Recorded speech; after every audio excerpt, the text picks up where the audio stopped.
Okey. Surat representasi OKT turut menyentuh sebelum, semasa dan selepas yang dibuat secara terburu-buru, cuai dan tidak matang. Kenapa saya kata benda ni, kenapa pihak Jabatan Peguam Negara, tuan-tuan ingat tak saudara, bila mana kita mempersoalkan kenapa pada ketika zaman Latifah Koya itu, kan, pada ketika itu biasanya orang yang didakwa, macam contohnya bila Lim Guan Eng didakwa, dia menerima suapan, dia didakwa. Orang yang menyuap pun didakwa, iaitu Pang Likun. Tetapi dalam kes Datuk Zahid, tuan-tuan, apa yang berlaku saudara? Orang yang menyuap tak didakwa, tetapi orang yang disuap, kononnya disuap, didakwa. Dan bila kita tanya dengan pihak SPRM Latifah Koya pada ketika itu, tuan-tuan, jawapan pihak SPRM, tak apa, kita dakwa dulu, kita siasat kemudian. Ini tak pernah berlaku dalam sejarah mana-mana negara, tuan-tuan. Biasanya kertas siasatan dah komplit, dihantar kepada Jabatan Peguam Negara. Dan kadang-kadang tak lengkap siasatan tu, Jabatan Peguam Negara tendang balik. Kemudian pihak SPRM ke pihak polis ke siasat lagi, lengkapkan. Baru dah komplit betul-betul, barulah Jabatan Peguam Negara terima, barulah didakwa. Ini jelas menunjukkan berlakunya terburu-buru seperti mana dalam perkara 5 yang dinyatakan oleh Jabatan Peguam Negara ni, tuan-tuan. Terburu-buru, cuai dan tidak matang. Okey. Ini mengganggu reputasi pendakwaan tercemar dan dari kacamata umum seolah-olahnya iaitu Jabatan Peguam Negara telah diperalat pihak tertentu. Betul lah, tuan-tuan. Itu sebab saya ucap tahniah kepada Tan Sri Idrus. Kerana hari ini bila bocor saja dokumen Dato' Ahmad Akram Garib ini yang menjelaskan bahawa memang tidak ada asas untuk mendakwa Dato' Sri Zahid, maka Jabatan Peguam Negara membuat keputusan yang betul dengan menggugurkan dan menghentikan pendakwaan ke atas Dato' Sri Ahmad Zahid Hamidi. Untuk tidak menafikan hak OKT dan tidak ada salah laku. Bagi mengelakkan ada salah laku, maknanya dah tahu benda ni terang-terang tak ada kes tapi diteruskan juga. Ini akan dipanggil miscarriage of justice. Pertuduhan terhadap OKT perlu diberhentikan secara DNAA sehingga siasatan yang menyeluruh selesai. Apa maksudnya, tuan-tuan? Maknanya, disebabkan siasatan ni tak lengkap lagi, maka pertuduhan ke atas OKT ni diberhentikan. Bagi lengkap dulu. Tetapi kalaulah lepas berlakunya siasatan ke atas ni didapati bahawa memang terang-terang pendakwaan terpilih, tak adalah pendakwaan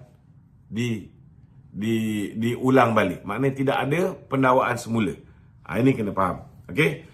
Mahkamah ambil maklum penubuhan RCI untuk menyiasat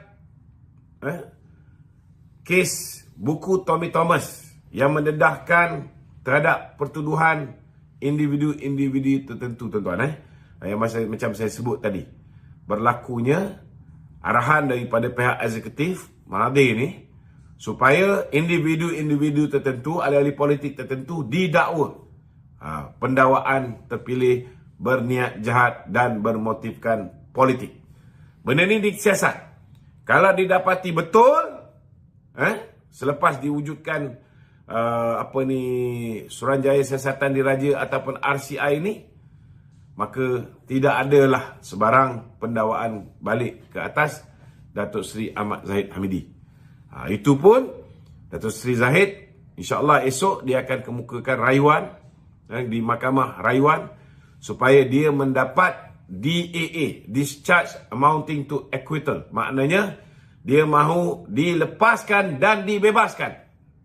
Macam kes Lim Guan Eng, dia dilepaskan oleh Hakim Datuk Hadariah, dilepaskan dan dibebaskan. Maknanya lepas ni dia tak boleh didakwa di bawah kes yang sama, tuan-tuan. Ini kena faham. Dakwaan dalam representasi selective prosecution penting untuk pihak pendakwaan dan SPRM melihat dan turut menyiasat dakwaan ini. salah satu sebab benda yang nak disiasat ni bukan maknanya saudara siasatan ni tak lengkap, tetapi bukan maknanya siasatan tu bak kata orang tu belum lengkap, dia dah dakwa sangat, tetapi termasuklah siasatan ke atas berlakunya pendakwaan terpilih ni. Dan bila siasatan ni disahkan, memang betul berlakunya pendakwaan terpilih, orang yang terlibat melakukan pendakwaan terpilih ke atas Datuk Seri Zahid, ke atas Datuk Seri Najib, ke atas Datuk Seri Bong Mokhtar, ke atas Datuk Seri Ahmad Maslan, Tan Sri Syaril, Aziz Rahim, semua ni tuan-tuan boleh dihadapkan ke muka pengadilan. Boleh dihadapkan ke muka pengadilan. Jangan lupa tu, saudara. Okey? Selaras dengan tujuan RCI yang bertujuan menyiasat dakwaan-dakwaan berkenaan pelanggaran tanggungjawab profesional pemegang jawatan tertinggi negara. Macam tadi, sepatutnya seorang pegawai negara ni bertindak profesional. Tidak boleh, walaupun dia tahu bahawa dia menerima arahan daripada Perdana Menteri. Perdana Menteri tak Perdana Menteri. Di bawah perkara 145 Perlembagaan Persekutuan, pegawai negara boleh tak ikut pun cakap Perdana Menteri. Tak ada sebab kenapa dia kena ikut cakap Perdana Menteri dan melakukan pendakwaan terpilih. Salah tuan-tuan. Apa yang Tommy Thomas buat itu salah dari segi sudut undang-undang. Kerana Tommy Thomas ada perlindungan di bawah perkara 145. Dia boleh mendakwa sesiapa saja dia suka. Dia boleh gugurkan pertuduhan terhadap sesiapa juga yang dia suka. Malah dia boleh tuan-tuan, dia boleh mendakwa Yang di-Pertuan Agong dan Raja-Raja Melayu di Mahkamah Khas. Besar kuasa Tommy Thomas ni. Jadi tak ada sebab kenapa dia kena dengar cakap Mahathir. Tetapi kenapa dia meneruskan. Sedangkan 7 DPP dan juga 5 orang IO mengatakan tak ada sebab, tak ada kes, tak ada asas nak dakwa Datuk Zahid. Sama juga kes Datuk Najib dan juga Tan Sri Irwan Siregar. Tidak ada asas, tidak ada bukti untuk mendakwa Datuk Sri Najib, Datuk Sri Zahid di bawah kes Abang IPIC. Tambahan pula hari ini, Abang IPIC telah pun membuat penyelesaian dengan kerajaan Malaysia. Dah bayar balik 8 bilion ringgit. Ada untung lagi. Satu memo dalaman dikeluarkan oleh AG Chambers yang tular. Ini sebab yang ke-11. Langkah untuk menentusahkan kerana turut menyentuh isu yang dibangkitkan OKT melalui representasi yang dikemukakan beliau dan menguatkan lagi untuk siasatan menyeluruh kes melibatkan OKT ini. Ini yang macam saya sebut sebelum-sebelum ni tuan-tuan.